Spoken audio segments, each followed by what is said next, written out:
on a community. Hey, how y'all doing? What's in the background?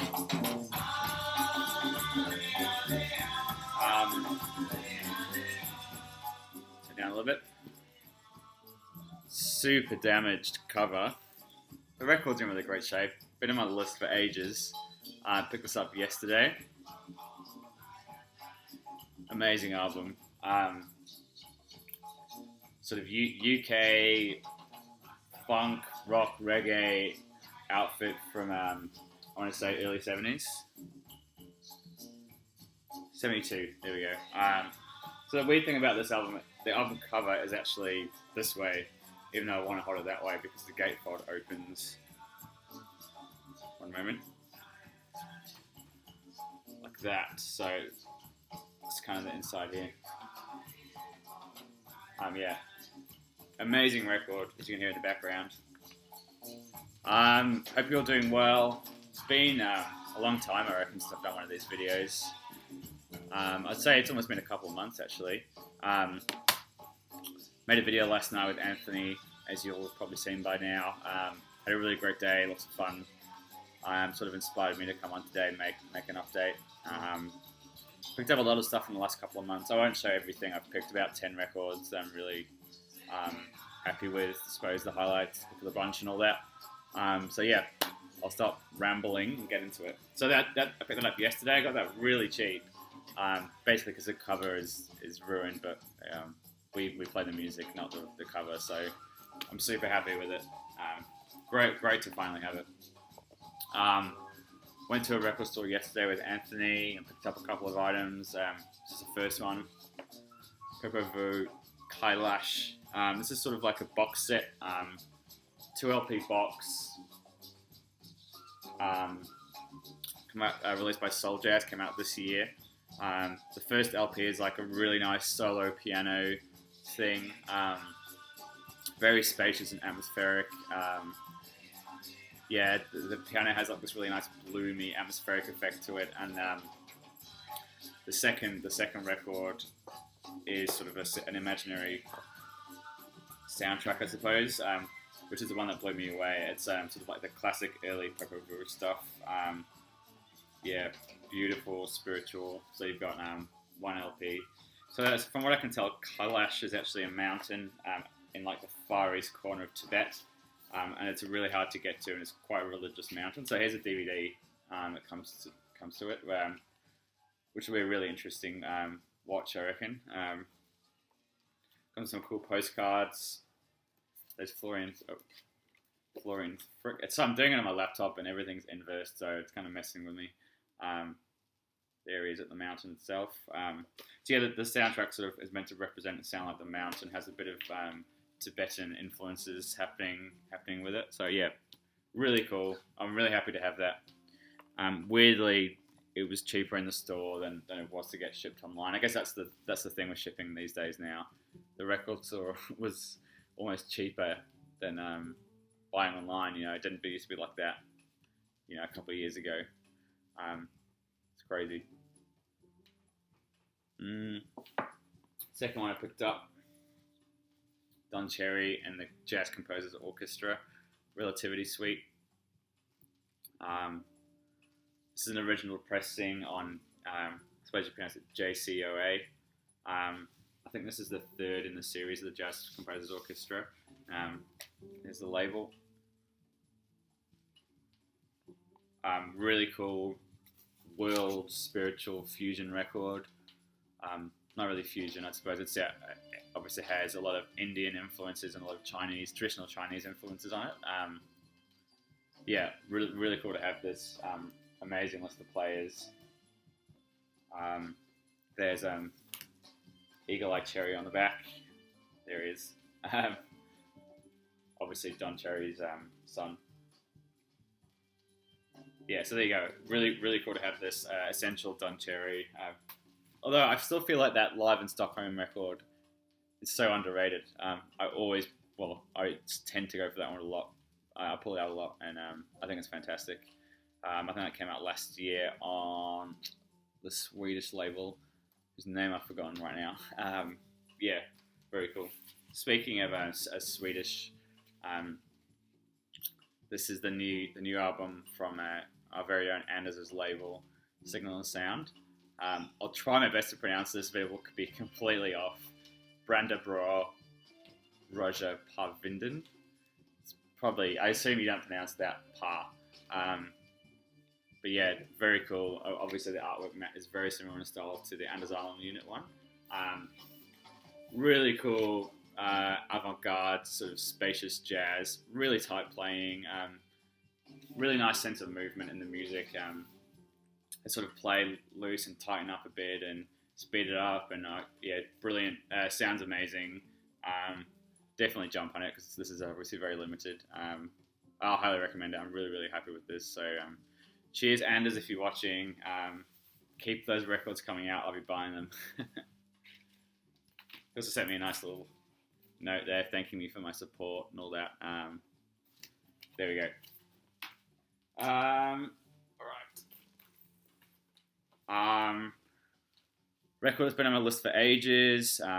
There's been reissues I've seen in stores, or I saw a different pressing in really bad shape, and I've been holding up to get an original of this. John Cale, Paris 1919.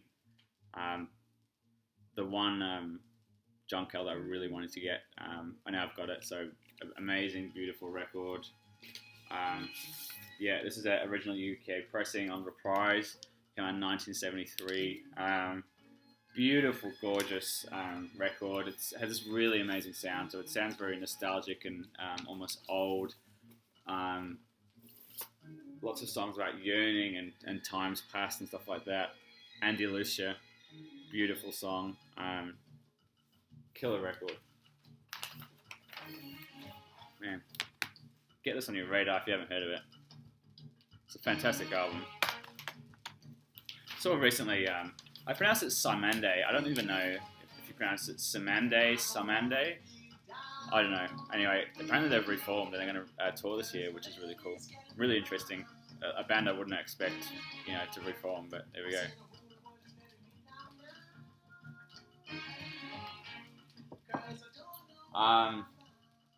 That's for some weird New Zealand releases. If you're sick of hearing me talk about New Zealand, you can switch off now. But yeah, we'll get through them.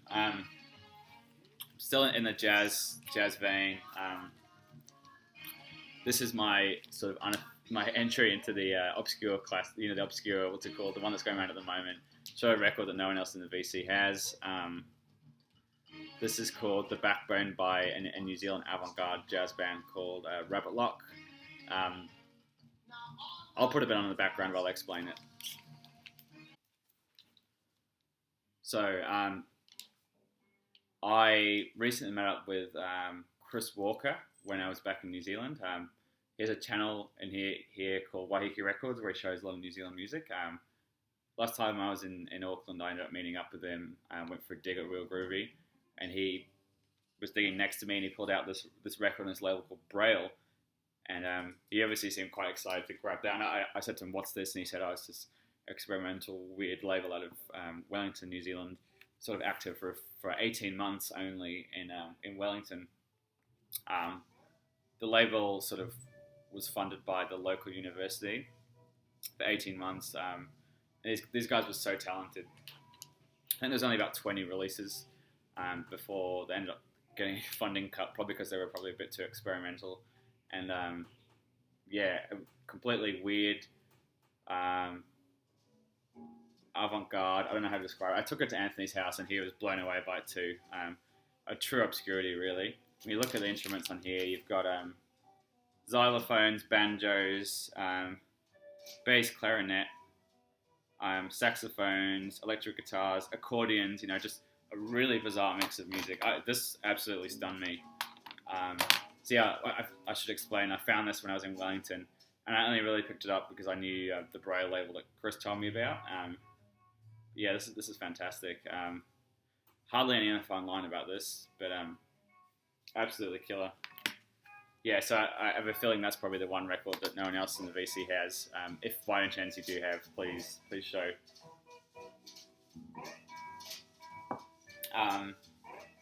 I remember playing it at Anthony's house, and I think we were both just grinning ear to ear when it sort of clicked in your brain what this record was. Amazing. Alright, I'll show you three records from New Zealand that sort of are lesser known, obscure records. I'll just get into it. Anyone who's sort of into drone music will have heard of the sort of cult New Zealand band Dead Sea. Originally on Flying Nun in the early 80s and moved away from that. Bruce Russell, I think, who's the sort of the centre of this band, ended up working for Flying Nun for a bit, but a lot of their releases gets done. Jesus, you can tell I haven't made a video in a while. I'm completely stumbling over my words. Their stuff gets released in Europe, so a lot of it has to get imported back into New Zealand. So it's kind of hard to find. This album's called Secret Earth. It came out in 2010. This is probably their sort of 15th or 16th release, really. I'd say it's sort of like drone, textured rock. Their whole philosophy is more about sound textures than actual music. It's sort of like, imagine like a pub. No, I don't know. Garage rock, slowed down, droned out. Really killer. These guys are sort of known, if you look at them up online, as being one of the first noise experimental drone bands. They were around started in the early 80s and took it from there, really. So yeah, I don't know too much about drone music, but from what I've read, these guys were one of the first people to start doing it. So really interesting band. If you ever see their records, I should maybe give them a listen first, because it's quite a tough listen, but it's really rewarding when you get into it. Second one I picked up, this is called A Daylight Blessing by a band called Claypipe. This is on the MIE Records label. You may have heard of it because that Music for Church Cleaners album by Ennio Dwyer was on that label. That's getting a repress, I think, anytime soon, so I'll be jumping on that. Very cool. This is sort of like a field recording, I suppose. Yeah, I'd say it's sort of like a field recording and various recordings around New Zealand with sort of like these, I think there's sort of acoustic guitars and just really weird instruments. It's so hard to describe this sort of stuff. Yeah, very textured, very thought-evoking music. Here's a little insert. It's two guys playing around with sort of homemade instruments outside. Lots of textures, lots of outside sounds. You can listen to it on the MIE website to give you a bit of a taster. Very cool record. Geez, I'm really rusty. I feel like my descriptions are really lacking. They're not completely eloquent. Last one in a similar sort of vein. This one is a band called Pumice. The album's called Pebbles. I love this artwork. This one sort of more takes weird pop songs and he breaks them down and makes them sound broken or detuned, or it's a really interesting idea. He doesn't completely destroy them, but it's sort of like just freak indie stuff. But it's so much better than that. It's so hard to nail the sound. This guy is one of those sort of outsider guys that's been making music for years under the radar. He's put stuff out on tapes and CDs, and yeah, I mean, he gets a lot of praise from the international community. If you look at pages like Rate Your Music and stuff, if you look under his albums, lots of people say that this guy is really influential to them. Yeah, amazing. Pumice. Pebbles, the album's called. It came out on Soft Abuse. I want to say it was 2007. There you go. All right, 15 minutes. That's not bad. I thought I'd be rambling a lot more. This track is really cool, despite the 80s sounding slap bass. All right, last one is a Flying Nun record, a really, really important one. This is the second single ever released on the label, Tally Ho by The Clean. Flying Nun 002. really rare piece. This there you go. If you can see that. Yeah, so amazing piece of music. Very cool to have the original. This would have been handmade, hand glued together. You know, we're talking like limited copies. Like I think this is a second pressing, but still, you know, under the first 600 or 700 ever pressed. I think, which is really cool to have this. You can see the artwork is so different from the later stuff. It's definitely leaning on that more post-punk gothic thing happening. Yeah, amazing to have this. One of the jewels of my collection, really. So that's all. Yeah, it's good to be back. That was just a handful of stuff I picked up recently. A lot of really cool videos lately. A lot of it's good to see Christine getting involved and Anthony back making videos. We lost the Vinyl Vault and Robert Z. My is enough video is sadly my most viewed video. For some reason, it's got over 1,000 hits. You know, which is kind of a shame that I have to be controversial to get hits. You know, like I spend a lot of time, I love talking about these records and collecting them, but the moment I, you know, complain about something, I get 1,000 hits. I don't know. It's kind of sad, really. I don't know what that says. Anyway, yeah. Hopefully that seemed to go pretty well. I actually made this video last weekend and I ended up rambling a lot and talking about restaurants and stuff, and it was all a bit of a mess. So I don't know. Anyway, thanks for watching. Thanks for subscribing. I recently hit 500 subscribers, which is awesome. Blown away by that. So yeah, love you all. Thanks. Cheers.